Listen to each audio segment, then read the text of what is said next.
couple of weeks is we've been looking at these chairs here, and we're looking at the progression of sin. So I'll just very briefly recap up on these.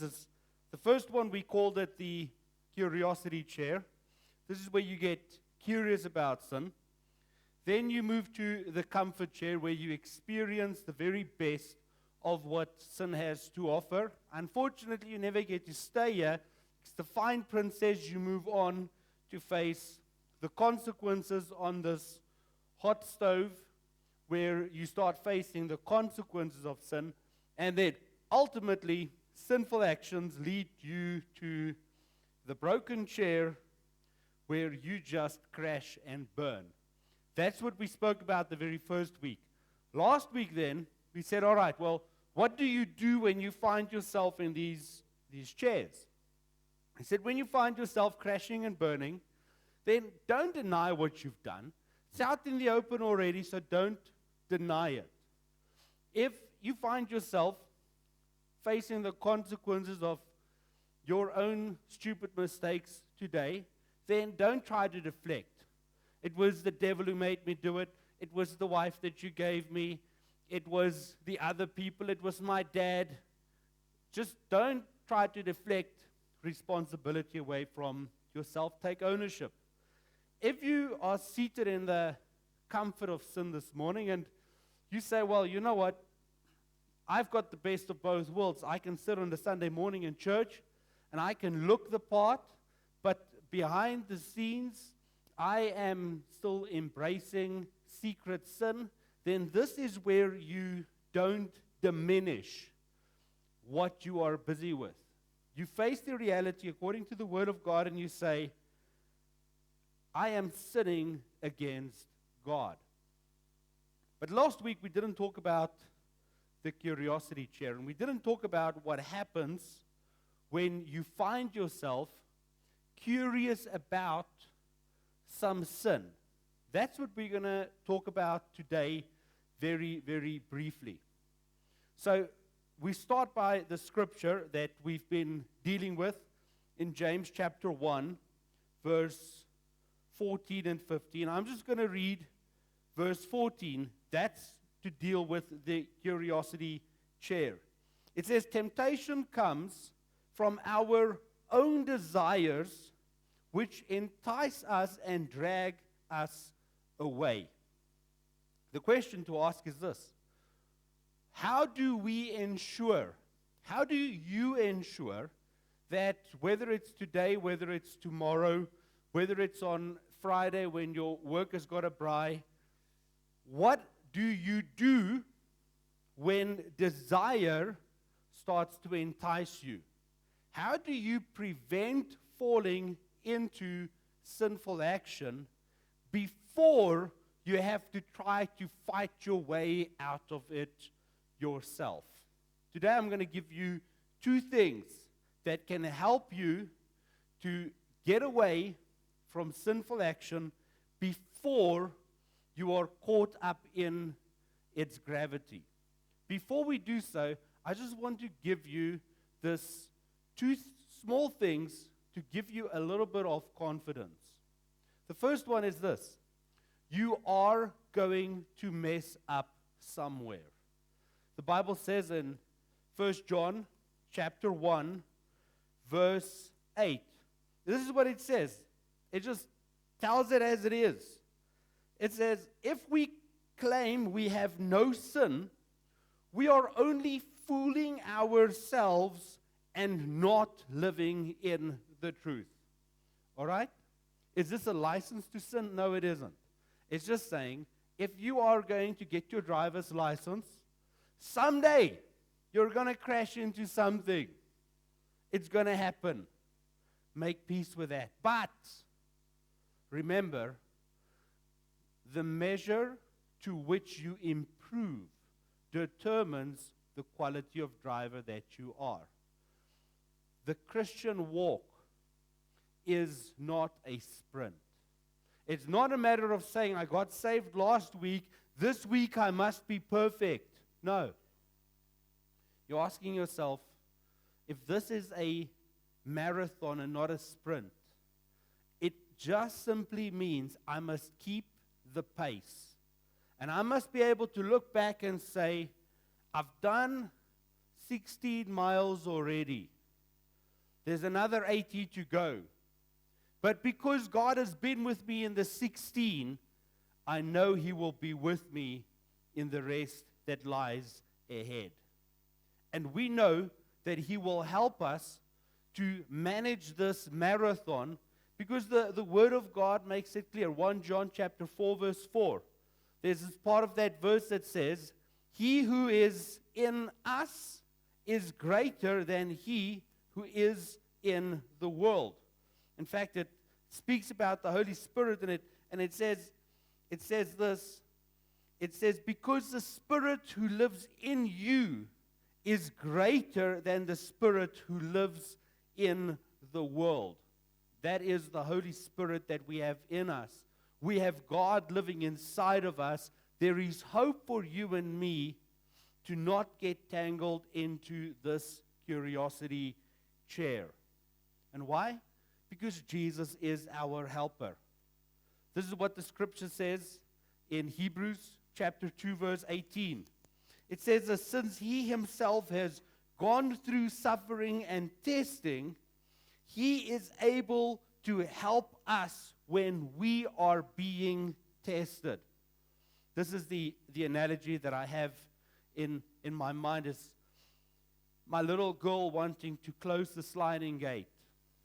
And she says, Daddy, I can do it. I'm not going to tell her she can't. But I know she can't.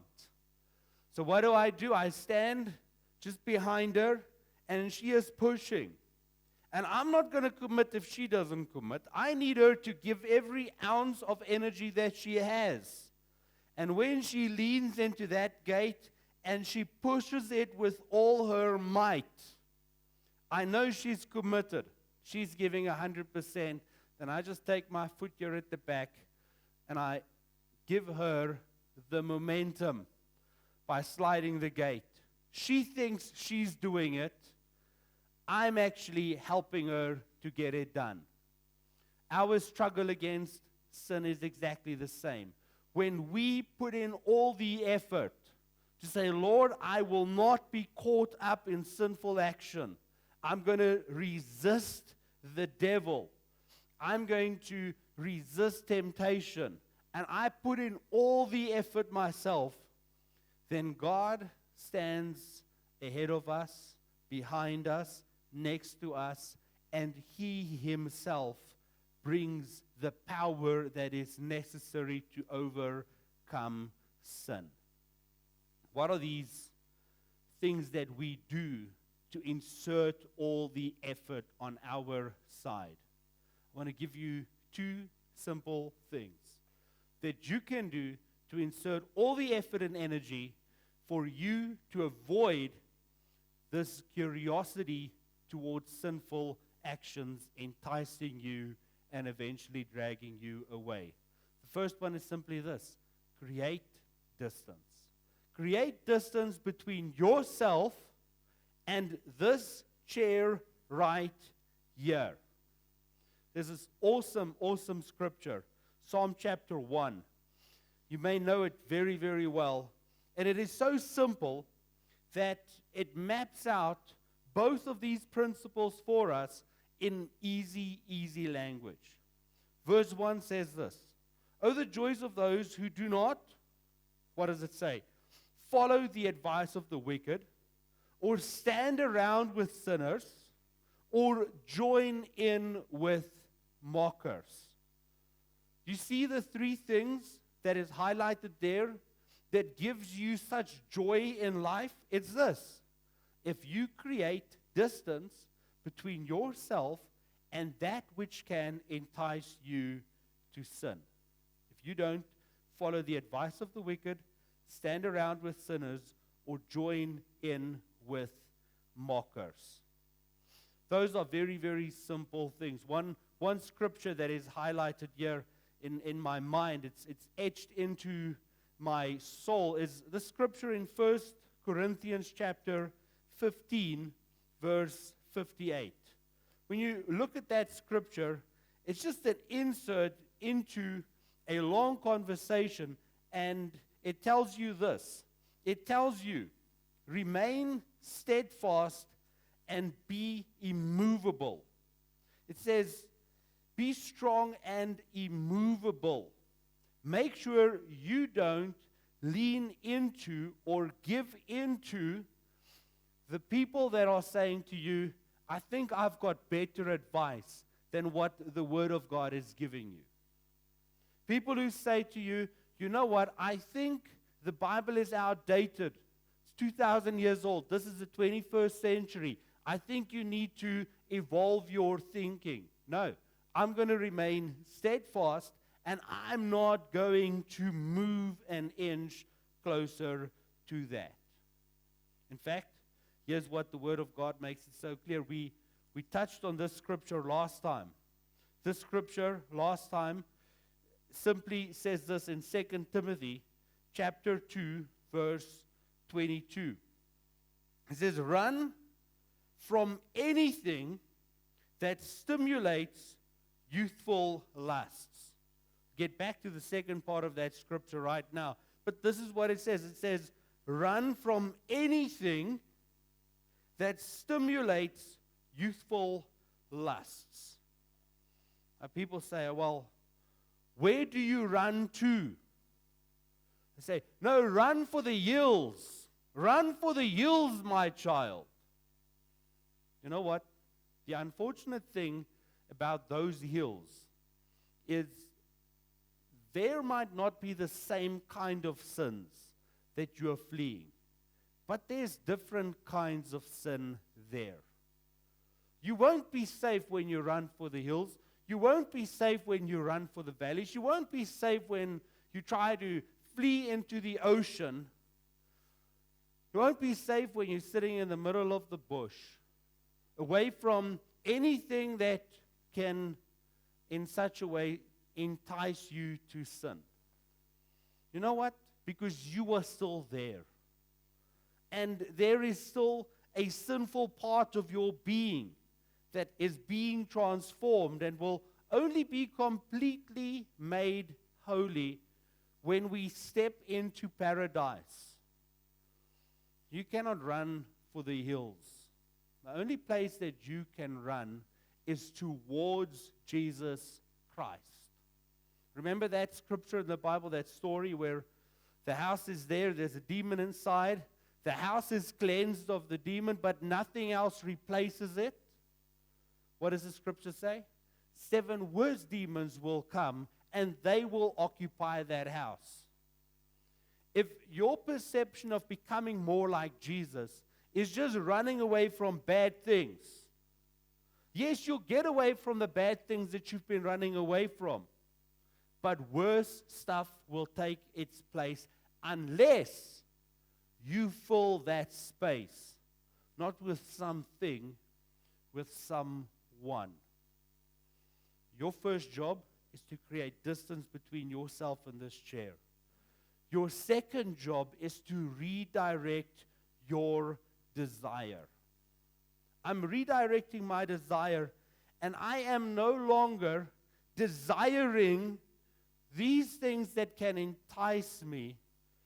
What I am doing is I'm doing exactly what Psalm chapter 1 verse 2 says. It says, oh, the joys of those who do not follow the advice of the wicked, or stand around with sinners, or join in with mockers. That's verse 1. But what's that word? Their delight is in the law of the Lord, meditating on it day and night. This is saying is that instead of pursuing youthful lusts, you pursue God in His wholeness. It means that you're committed to staying in the Word of God. There's this one Psalm 119, verse 11, who makes it so abundantly clear. And it basically just says this. It says this, that when you hide the Word of God in your heart, you will not sin against God. I have hidden your word in my heart. Why? That I might not sin against you.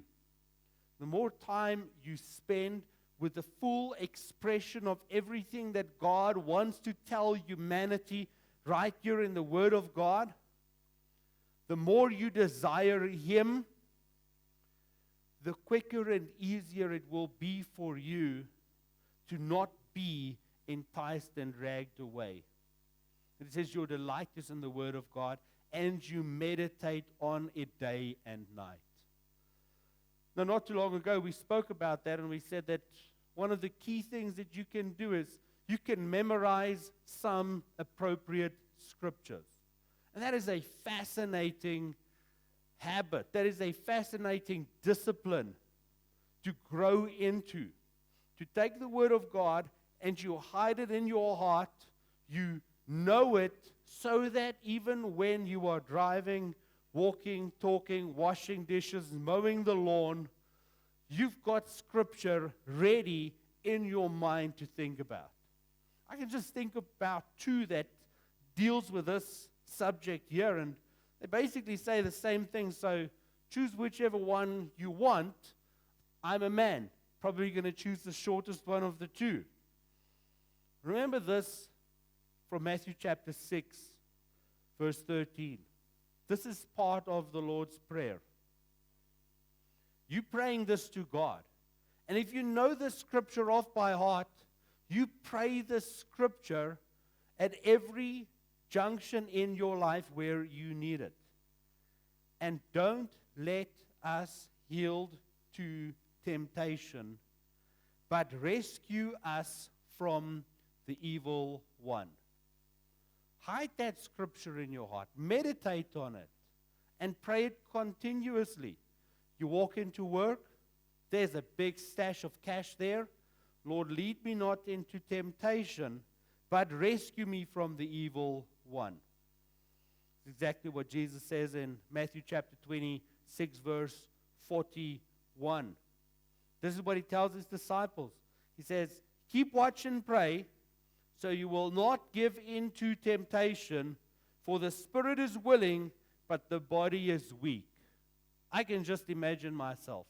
I can just imagine some of you that I know. When that temper starts flaring because the colleagues did not upload the spreadsheet like they were supposed to do, or your neighbor's dog doesn't know how to stop barking, or the people across the road just will not stop playing their music, or whatever is wrong with the people that live close to you, you tell yourself this. You just walk up and down and you say, all right, keep watch and pray so that you will not give in to temptation. You talk to yourself, Hendrik, just keep watch and pray that you do not fall into temptation. Hendrik, remember, your spirit is willing, but your flesh is weak. Keep watch and pray so that you don't fall into temptation. The amazing thing is as you do that, you get calm and you start focusing on the Word of God and the people and their problems and the neighbor's dog and the people with their music and this deep-seated desire in you. It just starts being chiseled away as the Word of God comes to calm your own life. And then you just go on with that. You say, all right, I have not been saved by the flesh. I've been saved by God. He has put Himself in me. I am simply going to embrace the very Holy Spirit that He has placed in me. Therefore, Galatians chapter 5, verse 16 just simply encourages you to live like this. So I say, let the Holy Spirit guide your lives. Then you won't be doing what your sinful nature craves. The more I meditate on the Word of God, the more I know it, the more I invite the Holy Spirit to come and be the guide in my life, the more I do it, the less attractive this curiosity chair becomes. Remember when we started talking about this curiosity chair 2 weeks ago, we said that the reason we get curious is because we feel that there's something missing. I need something new in my life. Something must change. I am bored. I feel like I don't have control. I feel like I am not living my life to the fullest that I possibly can. And you try to find that which will fulfill you. And you become so curious. You look at this chair and you say, maybe this is it. I want to change that around in your mind this morning. You feel that there's something missing. You feel that there's a little bit more to life and you're just quite not getting there. You feel like you are bored. You feel like there's no excitement in your life. You feel like you're not popular enough and you need to fit in more. I want you to take your eyes and just shift it a little bit. Let's look at Psalm 37, verse 4. It says this, take delight in the Lord, and He will give you your heart's desire. This chair is there, and it leads all the way to you crashing and burning. And God is there, and He's saying, whatever you're feeling is maybe missing in your life, what I ask you to do is take delight in me, God says. And when you do so, I will give you the desires of your heart that you cannot even put your finger on right now. I'll give you the desires of your heart that you don't even know exists. I will give you the desires of your heart that you've been yearning for years. I invite you, take delight in me, God says. And all of these other things will just simply fall into place. Let's pray. Lord, I thank you that we can look at the beauty of who you are. We can see you in your fullness. We can taste and see that God is good. Lord, I pray that you help us to make this mind shift, this paradigm shift. And instead of looking to see where we can fulfill our own desires, Lord, help us continuously to look at you. Because we know from your word and from the experience of our lives and of the lives of so many others that when we delight in you, you absolutely make our lives full. Because you are, after all, the giver of all life. Amen.